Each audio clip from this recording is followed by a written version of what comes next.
Damas y caballeros, con ustedes dos de los elementos más controversiales dentro del derecho penal, la figura típica de tentativa y el mero concepto de evitar que los delitos se cometan antes de su consecución. Es un elemento recurrente en narrativa, básicamente porque todos a nivel humano nos gustaría poder evitar hechos terribles e irreversibles. Nos atrae y hasta nos parece deseable. Lo que sucede es que a veces la utopía tiende a volverse distopía con demasiada facilidad.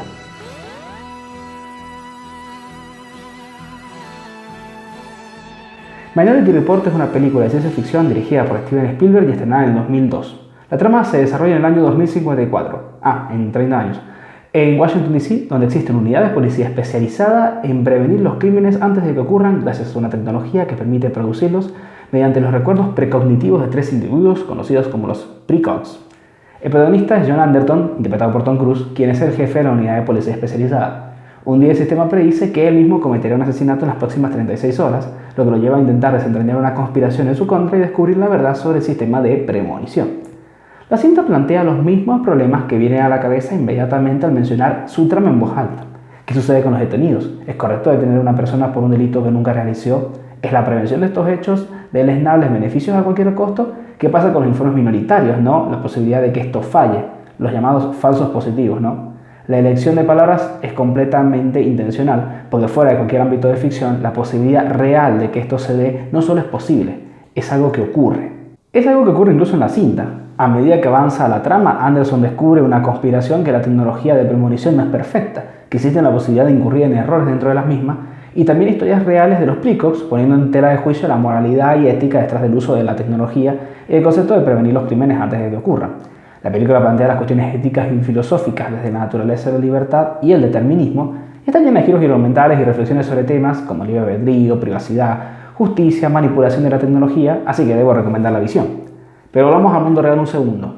El concepto de la precognición es contrafáctico por una máxima del derecho penal: nulla poena sine crimen. No podemos detener, investigar o juzgar a una persona por un hecho que no ha cometido.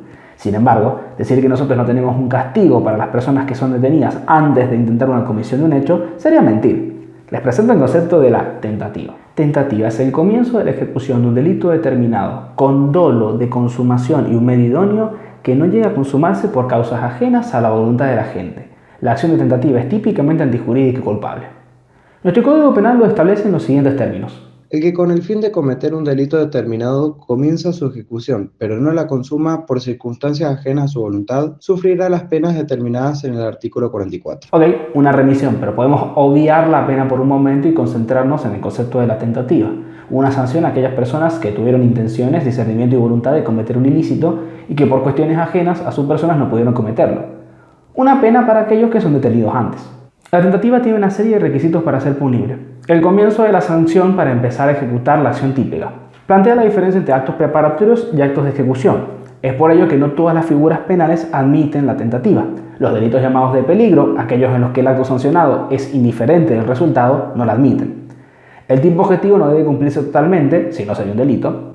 El acto ejecutivo debe ser idóneo para lesionar el bien jurídico por la ley penal, si no sería un delito imposible. El dolo de la tentativa es el dolo del delito. Esto es lo que dificulta pensar en una tentativa culposa. Y la falta de consumación ha de ser ajena a la voluntad del autor. ¿Qué sucede cuando la persona no quiso cometer el hecho?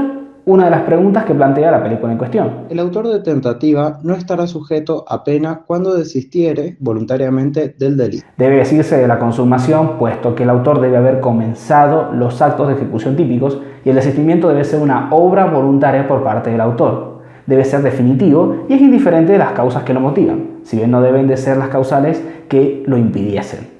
Valga la redundancia. En líneas generales, esta es la reglamentación de la tentativa. ¿Qué pena damos a esta clase de hechos en nuestra realidad? La pena que correspondería a la gente si hubiera consumado el delito se disminuirá de 1/3 a la mitad. Si la pena fuere de reclusión perpetua, la pena de la tentativa será reclusión de 15 a 20 años. Si la pena fuere de prisión perpetua, la de la tentativa sería prisión de 10 a 15 años. La interpretación de esta cláusula ha generado un debate entre los que la interpretan literalmente o los que aplican una forma distinta de reducir la pena, ya que debido a que nuestro Código Penal no establece un intervalo para la graduación de la pena, puede ser entendida de muchas maneras. Por último, nuestra legislación establece que si el delito fuera imposible, la pena se disminuirá en la mitad y podrá reducirse al mínimo legal o eximirse de ella según el grado de peligrosidad revelada por el delincuente. básicamente en caso de que no hayan querido viajar en sola pedradas, la tentativa es inidónea cuando los actos realizados para el caso no tienen la capacidad de poner en peligro el bien jurídico protegido por la ley penal, lo que también es llamado como un delito imposible. Sin embargo, un elemento que queda fuera del análisis y que se plantea en la cinta es el elemento humano. En ambos sentidos, un proceso penal cambia la vida de víctima y victimario. Por el lado del victimario, la cinta hace todas las preguntas. El injusto sin realizarse se compensa con un injusto a quien potencialmente pudo hacerlo. Difuminar la línea en esta zona es bastante peligroso. Pero por el lado de la víctima, y sin caer en lo innecesariamente escabroso, hay hechos que por mucho que constituyan meras tentativas, alteran para siempre a las víctimas y la vida de estas. Hechos que, por más que no lleguen a sus peores consecuencias, pueden generar problemáticas psicosociales o emocionales a aquellos del otro lado. En este sentido, una pena reducida, que muchas veces termina implicando excarcelación o la recuperación de la libertad antes de lo estipulado para el delito del que se trata, parece a muchos injusta en sí misma. Es precisamente por la cual la ficción interpela a quienes pertenece a esta historia y hace que resuene con nosotros.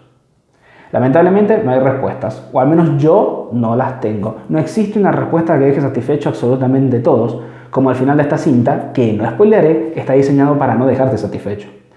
En el derecho en muchas ocasiones se trata de compromisos, de elegir el menos peor o el nivel menos peor, de darnos los debates en estas temáticas, plantearlas y cruzar los datos que hemos obtenido respecto a las decisiones respecto a la libertad físico-mental de las personas atravesadas por ellas, y de vivir con las consecuencias.